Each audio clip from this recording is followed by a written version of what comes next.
All right, how's it going, everyone? Here we are at Power and Sail. I know I haven't done a video in a long time, but I'm here with Ryan. Ryan is the local expert at Power and Sail. So, summarize Power and Sail quickly. These guys do basically a bit of everything, but Ryan, you'll say it better than me. So yeah, so the business has been around for 50 odd years in Bateman's Bay, but it continues to evolve as the markets change. We seem to do a lot of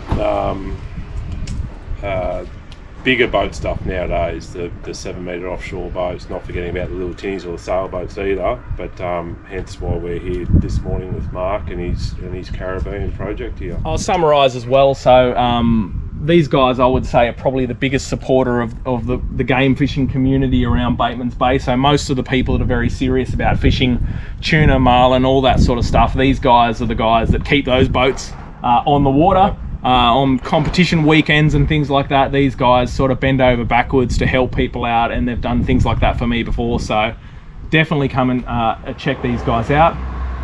Anyway, here to chat about some work today, and we'll have a bit of a look around the boat, and I'll get Ryan's thoughts on what these guys may be able to do, may not be able to do, all that sort of stuff, but I'm hoping they can help me out because I'm basically getting to the point where it's getting beyond me. So lately we've tried to do a bit of a trailer overhaul. We've replaced the front brake calipers because these old Trojan calipers, they have basically a plastic sort of piston, and what happens is they heat up and they swell over time and they seize. So I've learnt that the hard way. All the calipers basically seized. We've put 2 new ones on the front and we can't get them working, and I don't even know why they're not working, and we've tried to bleed them and all sorts of stuff. So hopefully you guys, Ryan, can check that out. Have a look at replace probably the rear calipers, have a look at rotors and all those sort of things.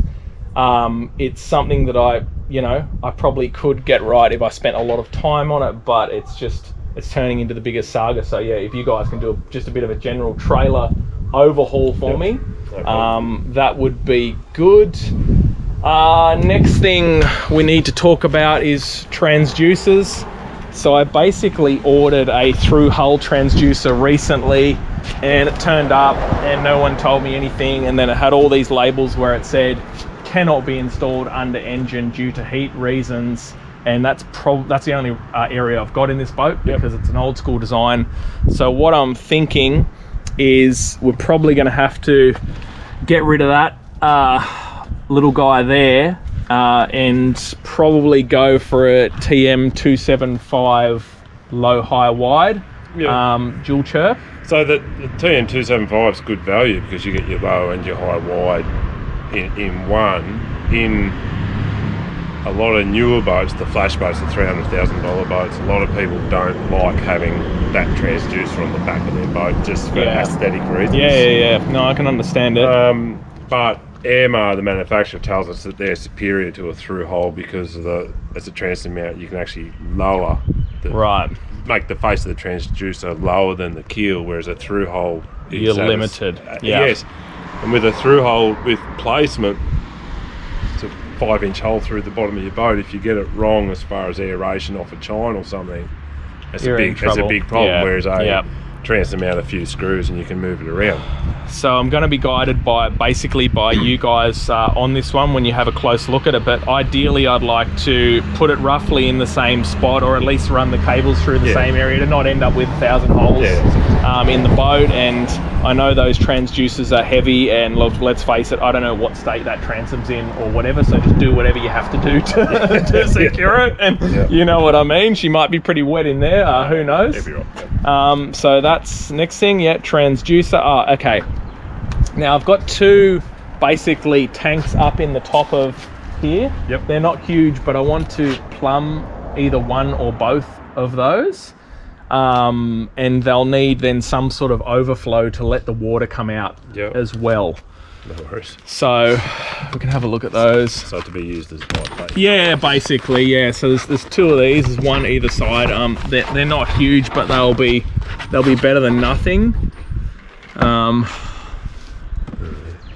So probably need some sort of then something to come out here for the overflow rather than through this top area, Yep. I think would just look better. Yep.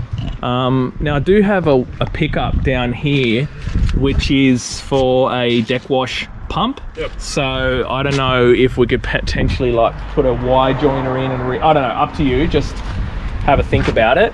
So you talk about water in your transom, where that's penetrated up through there. It's just like Yeah, they drilled that's a hole and just going put it straight in, in. so there's no Yeah. protection Right. for the timber whatsoever. An older boat like this, definitely timber transom. So Yeah, look at that. That's actually, I've never noticed that, but that's a very good point. But I There's mean, no... that's how come the old fiberglass over timber boats, that's why they die a slow death, just from simple Stuff things like this. that. Yeah, especially Yeah. that one. Well, that's your Yeah. water line. Yeah. Anyway, so we can look at that while we're mucking Yeah, around. that's actually really good. So if you can just deal with that regardless as well, that would be good. If you decide to do a second water pickup or whatever, Yeah. up to you guys. If you do a second one, it'd be good to have it sort of in parallel position, symmetrical. That would be cool.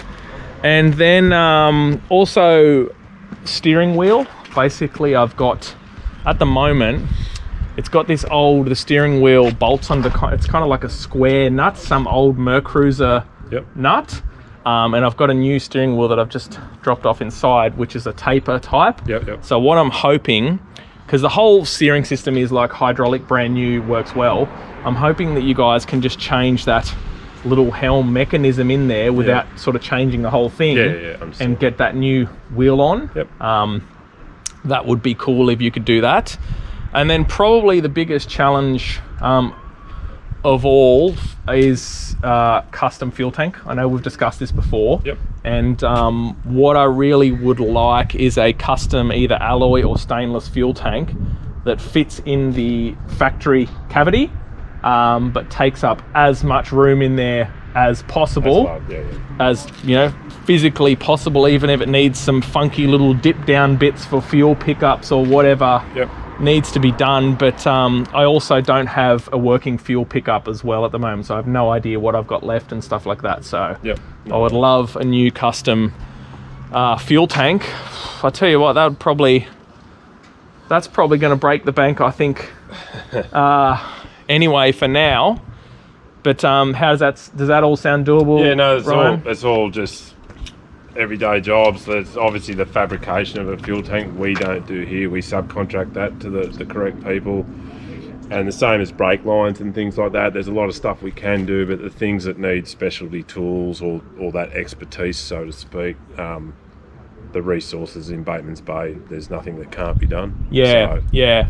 Look, and I think that's why I'm here, basically. So Power and Sail in the past have been really good in that I've dropped my boat off or whatever, and they've just kind of made things happen, which is really helpful for someone like me because I don't live at the coast, and that's why this whole thing has turned into a nightmare, basically. Yeah. I'm getting blocked on, so for example, went to replace the brake pads. This is how it all started. Went to replace brake pads. Oh, the calipers seized. Go to take the brake line off. Brake line breaks because it's the old brittle metal tube.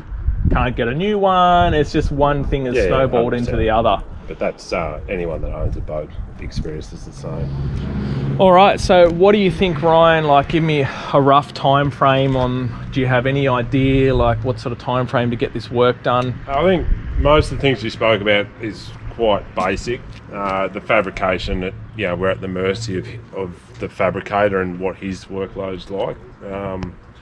So that's it's Saturday morning, so unfortunately we can't make those phone calls. Yeah, now, of course. But on Monday we can have a good look at things, evaluate things, speak to the fabricator, get him involved, start throwing some ideas around, and then from that, all things going well, you turn it around in a week, I would imagine. Wow. Okay. I would be like happy with a month. If you guys could do it in a couple of weeks, that'd be awesome. Get them in and get them out. And, but like I said, sometimes we're at the mercy of that third party and what their commitments already are. But we'll let you know on Monday and come up with a plan from there. Yeah, that's awesome. And so look, I'll keep you guys informed, obviously, how this goes, and I'll show you all the work. And, I really did want to do as much of this as I could, but, some things are just beyond me, and you're just better off. I'm better off going to work, earning money to pay than professionals in their field to do the work. That's just how things go sometimes in life. Yeah. But anyway, we'll leave it there. But if you guys need anything, definitely recommend Power and Sail. Come chat to Ryan, Adam, Ashley, bunch of good guys here, and they can do basically anything. You guys also starting to sell some boats yourself. Tell us about those. So in the shop now, there's the Remora, a fiberglass Australian-made boat, which are a pretty cool little boat. We've done some videos on that on our Facebook, and just yesterday or the day before, we got a little sneak preview of some DNA boats getting loaded into a container out of New Zealand, which is the Kiwis seem to love that stabby craft type design. DNA's a similar style boat. We should see them in the next week or two. Some are already pre-sold, so they'll sort of come in and get fitted out and back out the door pretty quick. But we have sort of tagged a 5-metre centre console to be a demo boat for ourselves, which we'll hang on to for a period of time for water tests and all that sort of stuff. So. Yeah, sure. All right, well, apologies for the rain on the camera, everyone, but we'll leave it there, and at some point I'll come back and check out those boats as well, because I don't have much experience in them, but I know that these guys wouldn't be selling them if they didn't think they were a great product. Yep. All right, cool. Thanks, Ryan, and we'll see how we go, and we'll chat soon.